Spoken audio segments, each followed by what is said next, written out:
our new lounge? Oh my God, this place is absolutely beautiful. Tamika, I just told you I'm staying forever, kicking you out. This is my new place. Love it. Oh my God. So I'm going to show you something really cool that I love, and I should have had this on when you came in.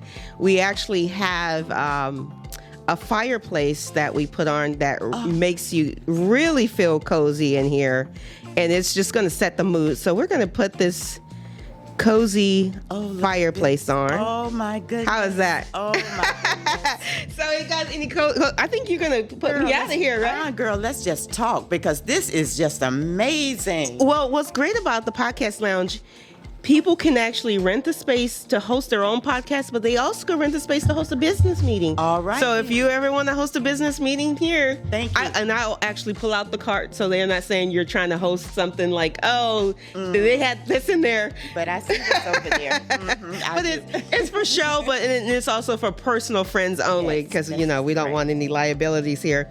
So we'll get right into it, Phyllis, here. Okay. So let's start with you telling us a little bit about yourself and what you do at the Southwest Florida Enterprise Center. Okay.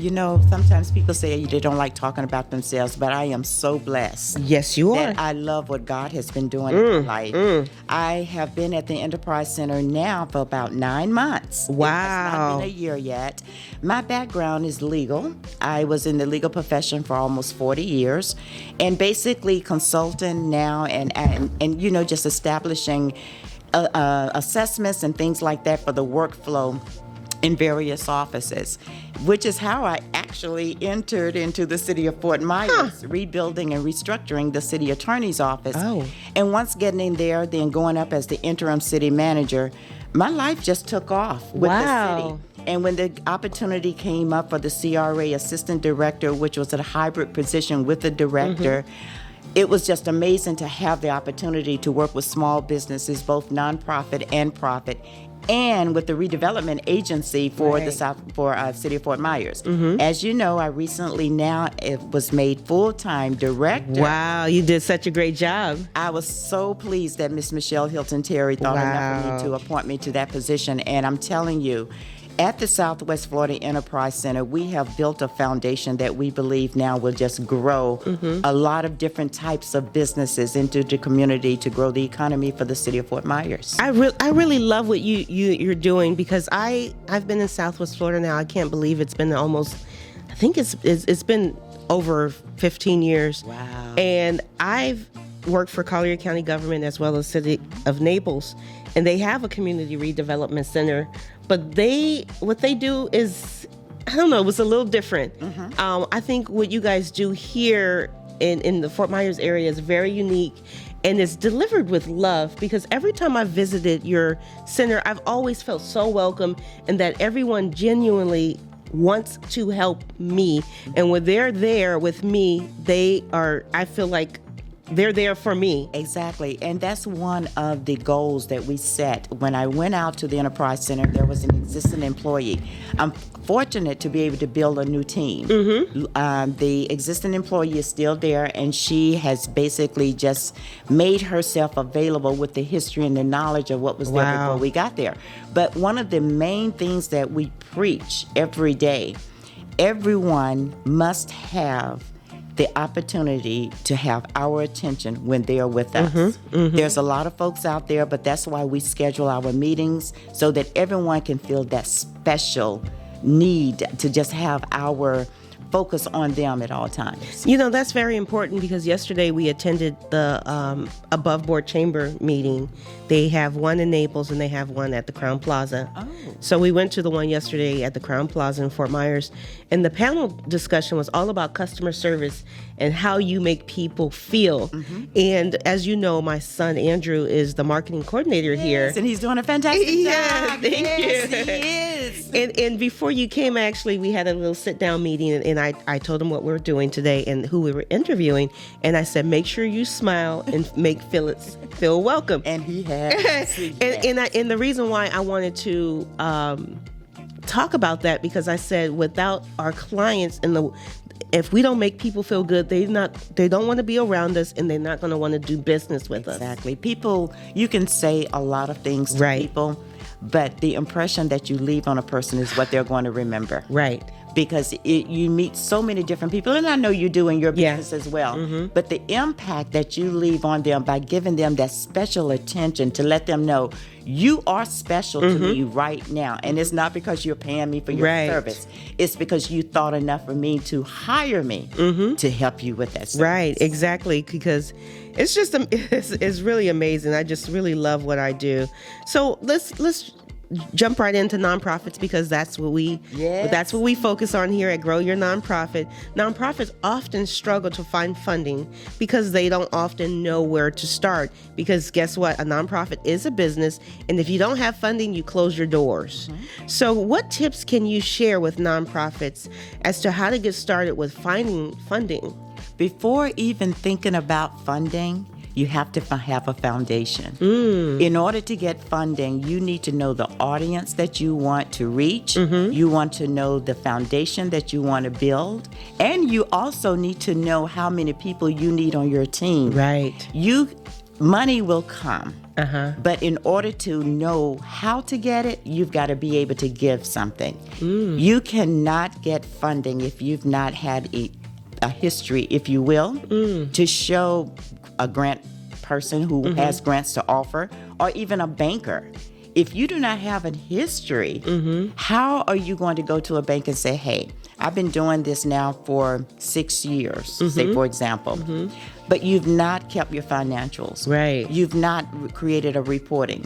You don't know how many people in your audience you've reached, or you may have that information, but did you have the statistics of who you actually helped? Right. Because all of that part of it grows into your marketing plan to be able to produce, to get funding. So before going after the money part of it, establish exactly the goals that you want so that you'll know what funding you need. Exactly. So it sounds like they need a business plan / strategic plan. Absolutely. You need not only your strategic and marketing and business plan, you have to have the drive and the knowledge and the experience to present it.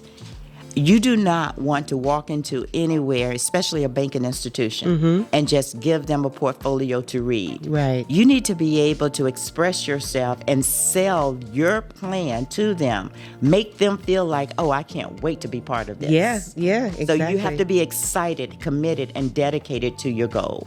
You do. And then also, a lot of nonprofits overlook the importance of forming their board and their board matrix. I'm so glad you mentioned that. Can you elaborate that? Because the first thing when I work with clients, I said, let me see your board matrix, and everyone has the same last name. I said, this is a problem. That's a big problem.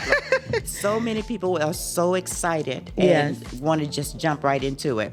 Mama, daddy, sister, brother, auntie, uncle, can you guys, let me just put your name down there? Yes. Because I want to get everything filed with the state or whatever agency. Don't do that. When you create your business plan and know what goal you want, look for experts in various areas. You may want a CPA on your board. You may want a bank president or bank customer service person on your board. You may even want a legal advisor. These are people that can help you so that you don't have to work so hard to make sure you're doing everything. If you have a good board, a good working board that bring information, and don't be afraid of the constructive criticism that board will give you, because those are the mechanisms and the resources that you need to grow your nonprofit or your profitable business. Always establish a good board. And when you get those resumes, you may have say, okay, I'm not sure if I can work with that person. That may be the very person you need. Yes. It's not about likes. This is a business. You go into your own nonprofit or your business as if you remember how it was when you worked for someone else. Oh, yeah. Sometimes people were civil to each other on a professional level, but they didn't like each other. Some of the people, but love what they can do for your business. Exactly. You know, because when I think about like all the positions that I've been in my career, and then the people that I've worked with that perhaps we didn't have a good relationship, when I think about all of that, even though I went through that, they actually helped me grow. More than the ones that you were having lunch or exactly, because I remember every time someone challenged me or did something, I leveled up. And I leveled up. I remember when I was in banking, I was a teller, and I quickly moved up to personal banker. And then I didn't have my education at the time, so I asked my branch manager. I said, one day I want to be a branch manager. Should I go to school? I said, do I need a bachelor's degree? And she said, oh, no, you don't need a bachelor's degree. But I'm like, you have a bachelor's degree. I'm going to school and get myself a bachelor's degree. Yes. So I'm like, okay, all right. Why did she say that? And you know what? Sometimes this particular person, and it's so funny that you say that, because I've had so many people that I reported to was like, Phyllis, you come in here and you take over. No, I don't take over. You're showing me how to do a job, and some of the things that you do are inefficient. Right. And, if you step back a little bit and listen to your subordinates, you may be a better leader. Right. So many leaders, managers, and people that's in superior positions fail to teach and train. And when they don't understand that they are leading by example, your example can be good, bad, or indifferent. Right. I'm going to monopolize on what was best for me. So if you're a bad manager, I want to be opposite you. Exactly. If you're a good manager, I want to be like you. Yeah. So no matter who you are and what position, you're always teaching someone. And how we look at things, sometimes it's what will create the best in us, because that very manager that's always riding you and just nitpicking everything you do, then what you do, you learn to do better. Right. You take that extra time to review your work product before submitting it, and that makes you a better employee, and you can outgrow that manager. Exactly. And everything you just described, it's all about mindset. It is. It's all about mindset. I heard somewhere that life is 20% of what happens to you and 80% on how you respond to it. Right. So you can look at it as being bad and go back and complain, or you could say, well, maybe there is room for me to grow. Maybe there is and look at where you're at today because of your mindset. Exactly, because if I had listened to some of the managers I've had throughout my career, or listened to some of the criticisms that weren't so constructive, I would have given up. But I took each of those opportunities and turned it into an advancement for myself, because I said, everybody can't be wrong. The first thing I do when there's problems in the office or something is uncomfortable, I look in the mirror. Right. And I said, okay, am I contributing to this? Am I starting this? How can I help fix this? Because you need a team. Even if you're in an office by yourself, you have your clients, you have your customers. It all becomes part of a team, and we have to be able to work together. Right. Have you ever heard that saying, in order to elevate, you have to delegate? Delegate, yes. So let's talk about that, because oftentimes nonprofits, you see a lot of times it's the founder, and it's just the founder. Even though they have a board of directors, they're not properly utilizing their board of directors to help them fundraise, right? Because that is actually the role of the board, to help them fundraise, to give, and leverage an organization. So with that said, what advice can you give to a nonprofit to leverage and delegate to their board? We have to keep boards included. I mean, a lot of folks that have 6, 7 board members that they have to talk to continuously, they're like, oh my God, we're having a board meeting. I'm going to give them this, this, and this. We try to give them all the positives. That's not a good thing. Right. Give them the positives, the negatives, what's working, what's not working, because that's the only way that they can assist in growing the nonprofit better, or making the procedures better, or making the workflow better. When we have a board, whether they are active or inactive, because you're always going to have those members that don't show up, right, that always want to tell you what to do but not how to do it, present the problems and not the resolutions. But at the same time, you can monopolize on each and every one of those members, but you must keep them inclusive. And when I say inclusive, not only just board meetings. Invite them to the office. You may have a board member that you want to invite to visit you with a client, because that particular nonprofit client is having issues with their workflow, or they may be having issues with their staff. Then you may have someone on your board that is a supervisor or that has had to deal with these types. Take them. Have that conversation Right. and build relationships with the board and the clients, and it helps just produces a much better environment. Right, right. Yeah, that's very important to engaging your board. Engage in it. Because nothing's worse than having applying for a grant, and then one of the questions asked is what percentage of your board gives. Exactly. If it's none or it's 50%, that's bad. Because 100% should be of your board should be given, even if it's $1. Exactly. And if your board is not funding, whether it be in-kind donations, time, there's a number of ways that a board can be inclusive without just writing a check. Yes. Checks are good now. Yeah. Checks are good. Yeah. But you want to make sure that they understand. Sometimes I just need to sit down with you and get your knowledge. Because I have a client here that has been dealing with some things and the banks keep turning them away. Mr. Banker, board member banker, what ideas can you give me to talk about to them so that they can recreate and regenerate some revenue for themselves so when they go to the bank the next time, they don't make the same mistakes Right. that they've been making? Right. And then oftentimes nonprofits in the beginning, they don't always have donors. And I say the first fundraiser should be with the board, right? It should. And with that board, the reason you want to get people that's involved in corporations and things like that, those corporations have clients as well. Yes. They have those that want to donate to other nonprofits. So always let them know. You mentioned donor letters and support letters. The first thing a person should do before writing a donor letter or support letter, again, it goes back just like grant writing. Yeah.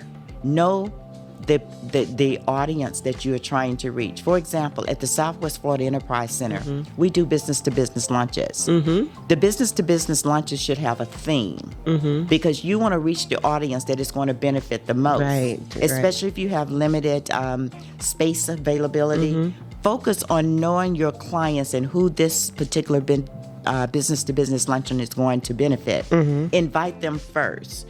Always get a RSVP. Oh, yeah. And I'm going to tell you, I am learning to charge a deposit.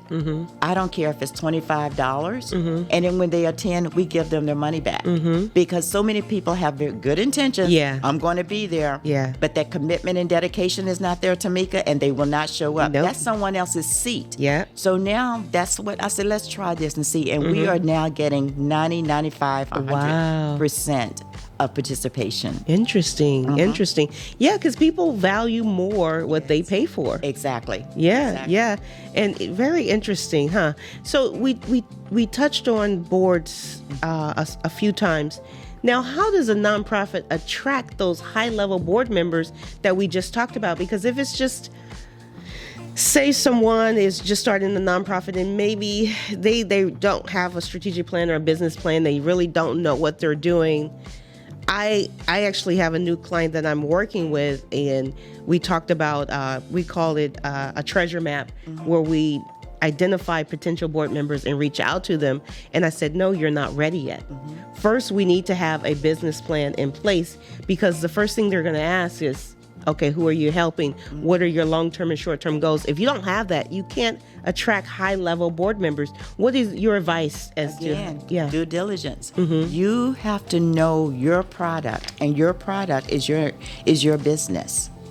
You have to know it better than anyone else, and you have to be able to sell it.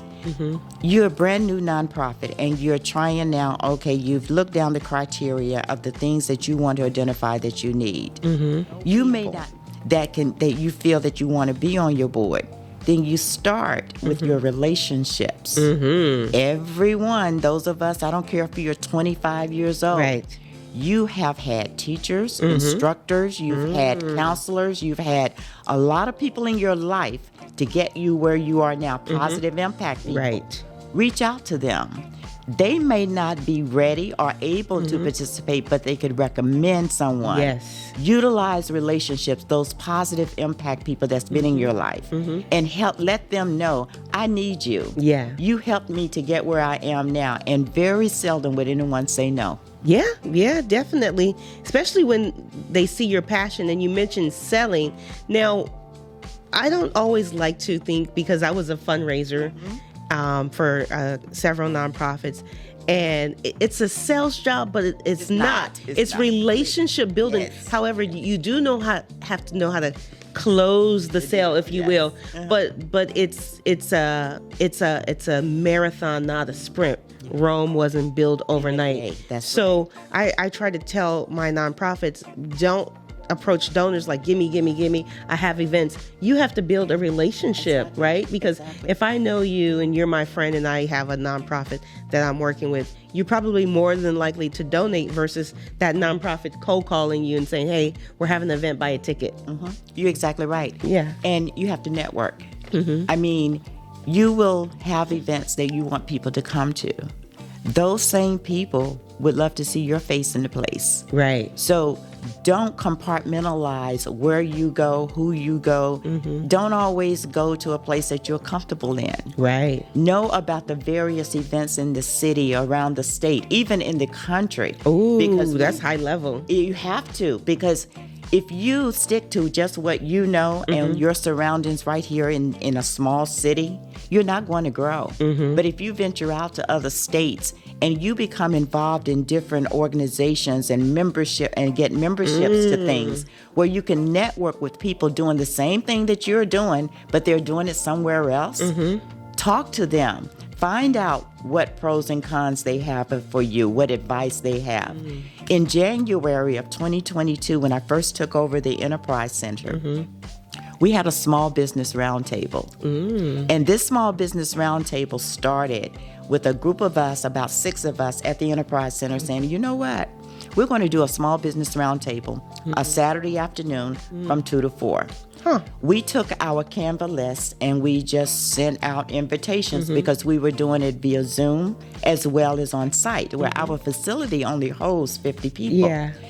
By the time it started, we didn't know who would show up. Cars just started coming in. When we turned on Zoom, we had people in LA. We had people in New York that had gone through Canva, and we had a couple of people that was high profile that was involved in the small business roundtable. I'm going to call her name now because she just launched her own magazine. Janelle Harris. She just started She Exists magazine, and this magazine focuses on women who are helping others through their businesses and through their opportunities that they can offer others.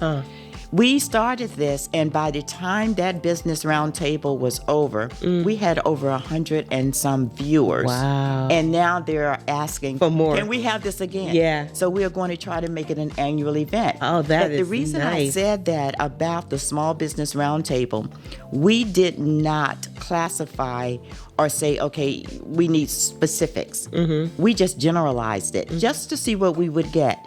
We had people from the entertainment industry. We had politicians. We had elected officials. We had counselors and professors from colleges that we want to know what you're doing. So we decided just to tune in, and they asked wonderful questions. Every question that was asked, we went back and decided to do summaries, which is how we got part of the programming for the Enterprise Center. Wow. You know, that's really amazing because there's no, well, I guess there is a handbook. You could read several handbooks on how to start a business, but oftentimes we kind of go in it on our own and we don't know, but we are inside. I know for me, it's like you want help, you don't know where to get it. And oftentimes as small business owners, people don't like to share information because they think, oh, you're going to do better than me. But it's like, I know the people that I've helped, it's always helped me elevate even more. You're exactly right. It's a feel good, immediate feel good. But it's also an opportunity to have that relationship where you invest in that person that you see is struggling. I know in your business as helping nonprofits, you probably do a lot of comparisons with similar businesses and say, well, I can share this information because I had another client that was dealing with this. In the type of person that you are, you share that information. The person, your client, have to be able to receive it and understand. It's not saying that I'm minimizing what you're doing, but I want to maximize it even more by sharing this. We don't share. Why? We don't share. And I'm not sure. And I'm going to tell you this. Moving to Fort Myers 15 years ago was an experience for me and my family. We lived in Denver for over 20-some odd years. Wow. Yes, that's where we came from here. Huh. And it was just an open environment. No one looked at the color of your skin or what gender you were. If you qualified, you qualified. Right. And everyone accepted everyone. I guess because they said everyone was from somewhere else. Very few natives. In Denver. In Denver. Moving here, even I've always been the type that if I see something that can be more efficient, no matter what level you are on, I'm going to say, hey, did you think about this? Especially if I'm on the team. Right. A lot of folks did not want to receive that. Yes. So I had to take a step back. And I found myself losing confidence in my own abilities by trying to fit in with an environment that was not conducive to my lifestyle. Right. So that's when I made the decision, you know what? I have things to offer. I'm not going to apologize anymore from the learning that God has given me and the direction that He's given me. So when I started living my unapologetic life and doing and serving those that want my service, I feel great. Oh, man, I am right there with and you. Don't care really what. People will talk no matter what. They're going bad. to talk, But if my name come out of a mouth in a negative way, those that know me, they say, well, just look at her actions. Yeah. Yep, it's true. It's true. And when you get to that point in life where when you know who you are, you love who you are. That confidence is just there. It's a game changer. It is. It's a game changer in just like everything, how you approach every day, because life is so short and COVID has taught us that. Yes, it has. And in December 2019, I lost my son. And in a horrible car accident. But it was one thing that my 38-year-old son taught me. He started 3 businesses. Wow. And his goal was to just retire by the time he was 45 years old. God had a different plan. Right. He fulfilled his purpose here. And people used to say, well, how can you go on? You lost your firstborn. I didn't lose him. What I had was an opportunity to learn from him. He lived every day as if it was his last. Wow. And his motto is my motto. What's that? That is dream, plan, execute. Yeah, that's very important, because oftentimes, I know we talk about the noise and the distraction of others, but at the end of the day, it's in you, right? It's me. We can be our best ally, our worst enemy. You're right. And I say that to kind of piggyback on when you said execute, because I know for me and my clients, we have all these goals that we set down right on a piece of paper, but execution is another thing. So how does one get past what's in your strategic plan, your business plan, and actually execute and accomplish your goals that you set out to? Take actions. And these are the actions that you must take. Your focus on whom you want to come. Your focus on your goals. I'm old-fashioned. Sometimes I still write my pros and cons down on a piece of paper. Wow. I have to, because I need to know, am I moving too fast? What is my next step? So in order to take action, you got to start. You have to start. The biggest problem that we all have as entrepreneurs, it's all in our mind. We're ready to do it, but we're afraid to start. We're afraid to take that first step. And when you take that first step, whether it be a practice step with your spouse, significant other, a child, use your family for that. Yeah. And once you get past that and get out of that comfort zone, you're ready. Yeah. Go make that appointment at that bank. Go make that appointment with your legal advisor. Go make that appointment with your CPA. And find out, what can you help me do to get this started? Right. Take actions. Take that first step. Yeah, and it reminds me of when I decided to open my podcast lounge, because a lot of people say, oh, you can do a podcast at home. And I said, well, that would be boring. I'll probably do a few episodes and I'll never do it. And the main reason why I started the podcast is because I actually appeared on a friend's podcast, and I said, "Can I come back and do this once a month?" But it wasn't available. And I said, "Wait a minute, I can open my own podcast." And you see, when you have that drive, Right. and that's another thing. Entrepreneurs must have that drive, Right. because it's not easy. Oh, Working for someone else is actually easier than owning your it own is. business. It really is.